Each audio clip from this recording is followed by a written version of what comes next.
Kang Urai Andro Octavian, panggilannya Halo, Kang halo. Babas. Sehat-sehat. Halo, halo. Selamat malam. Badan Kepegawaian Negara mencatat 1967, artinya ini nyaris 2000, calon Ya. pegawai negeri sipil CPNS memutuskan untuk mengundurkan diri. Alasan calon abdi negara itu mundur karena gaji kecil hingga penempatan yang jauh. Jadi Oke. ini dikatakan oleh Kepala BKN Zudan Arif dalam rapat dengar pendapat dengan Komisi 2 DPR. Nah, Zudan menjelaskan ini mundur imbas adanya skema optimalisasi yang dilakukan pemerintah yang semula tak lolos dipilih menjadi diterima karena formasi tersebut tidak ada pendaftar. Oke, jadi intinya sih kalau kita lihat di sini di kabar ini ada eh, kan kita tahu PNS ini sampai detik ini masih menjadi impian sejuta umat. Tapi Ya, kok betul. sekarang ada yang mundur hampir 2000.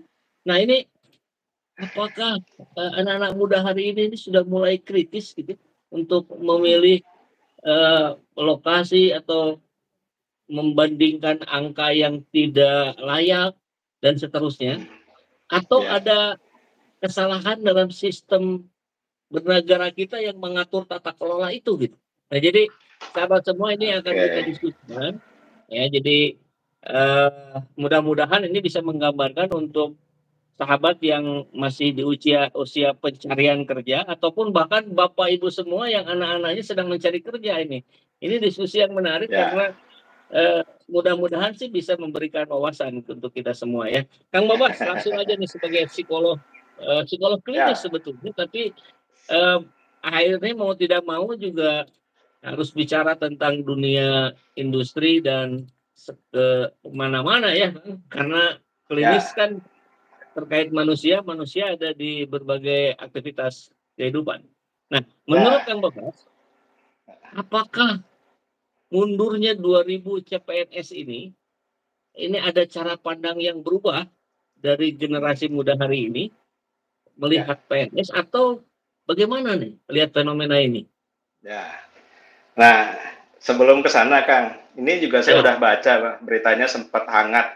Bahkan ini sebenarnya pengulangan ya kalau nggak salah tuh karena pengadaan tahun 2023 pun sempat naik beritanya gitu ya. Kejadiannya sama. hmm, Setelah dilakukan seleksi segala macam, terus ya, diterima, akhirnya ternyata ada yang mengundurkan diri si calon hmm, pegawai negeri sipil ini.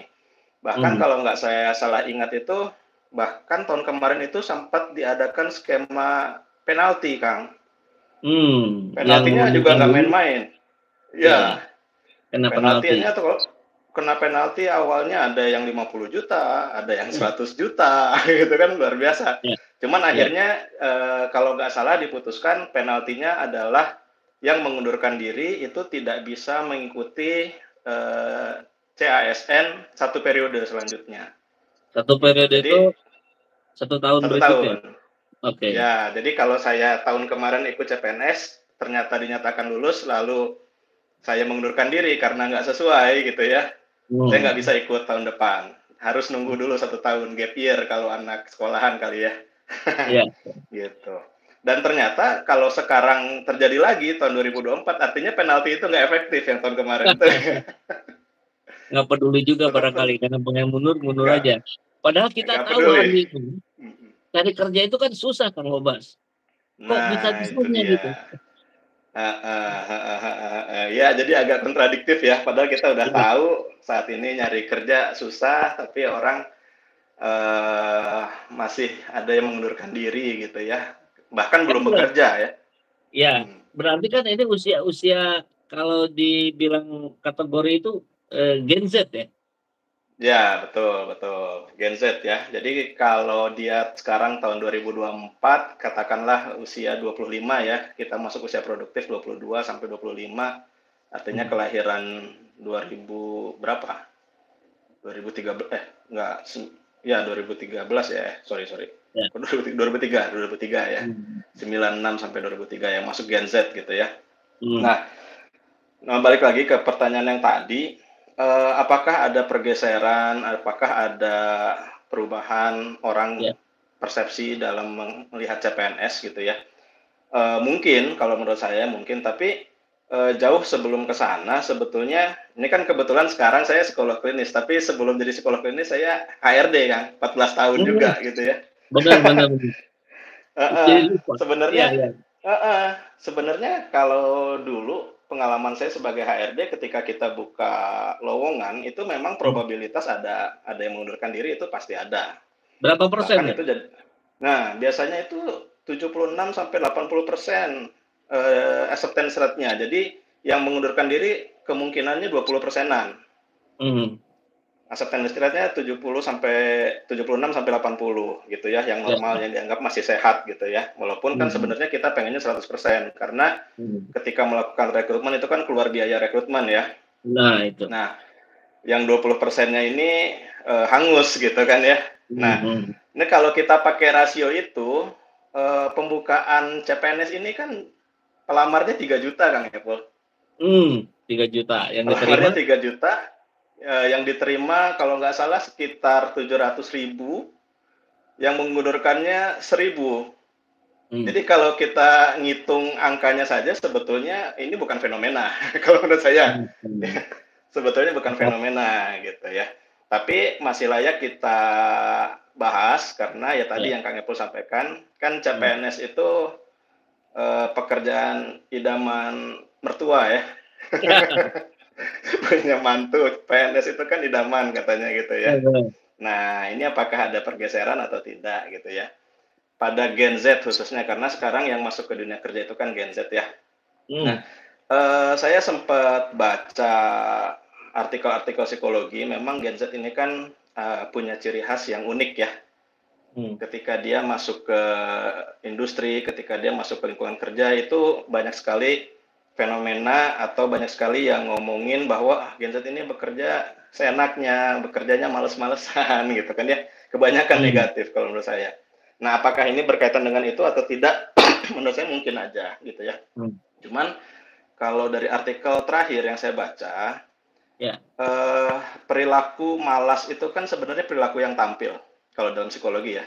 Jadi di Hmm. level atas, di level perilaku. Nah, yang kita gali kan faktornya di dalamnya apa gitu kan ya.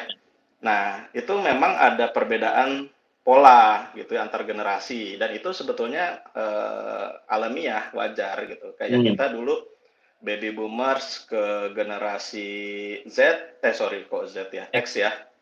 Dari X ke Y, Y itu kan ini ya, millennials ya. Itu kan ada Hmm. perbedaan juga gitu dan itu Hmm. selalu terjadi pergesekan gitu ya antara generasi dan generasi gitu. Sama juga Berbagai sekarang gitu pengaruh ya. lah ya.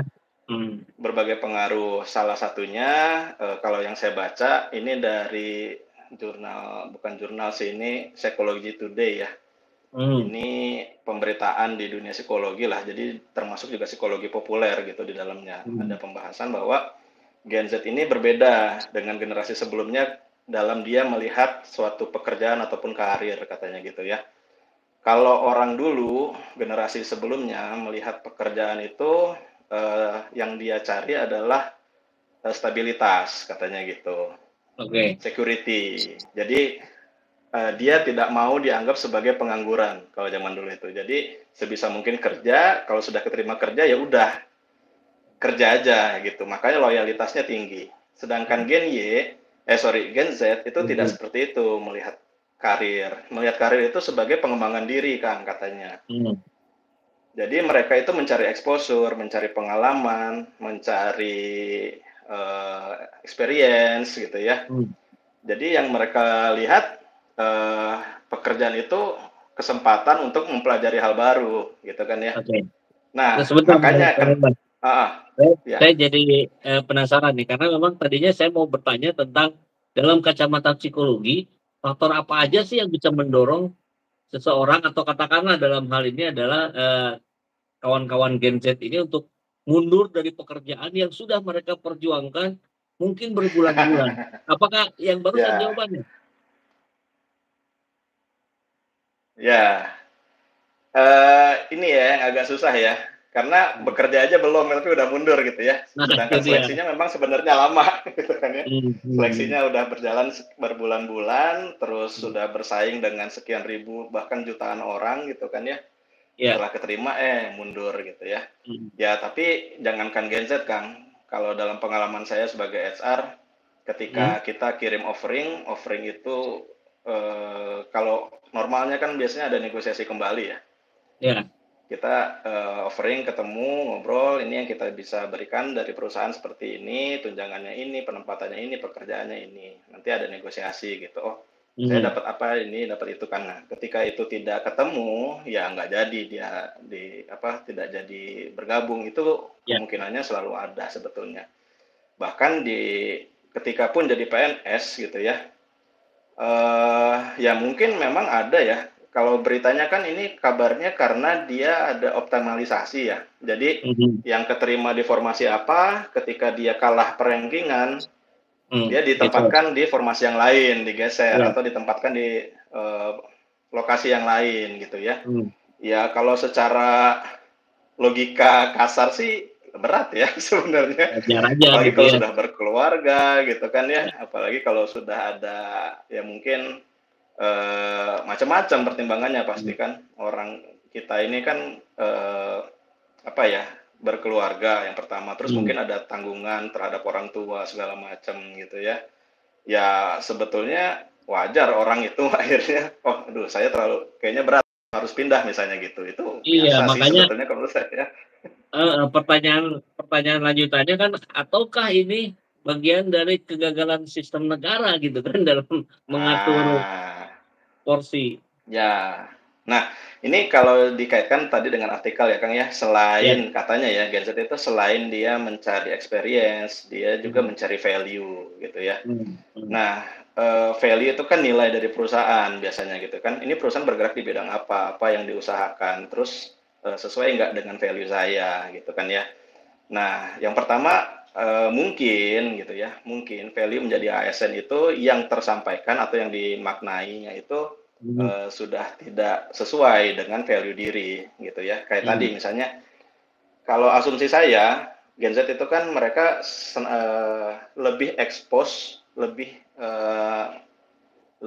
mengejar posisi-posisi yang memberikan exposure gitu ya, memberikan experience gitu ya. Ya. Sedangkan yang kita tahu jadi PNS itu kan perjalanan panjang ya, maraton gitu sampai usia Ya. pensiun itu naik jabatannya itu sedikit-sedikit, pelan-pelan dan pekerjaan repetitifnya sangat-sangat besar gitu ya. Mhm. Administrasi gitu ya, pelayanan publik itu kan diulang-ulang terus-terus gitu. Dibandingkan Mmm. kalau di swasta apalagi di startup gitu ya, Cepet. dalam jangka waktu 1-2 tahun udah jadi asisten manajer, jadi manajer gitu ya. Kalau Mhm. di ke-PNS-an, wah nunggunya mungkin 10 tahun, belum Ya. lagi ada senioritas gitu kan ya, itu kan yang Mhm. terjadi seperti itu. Mhm.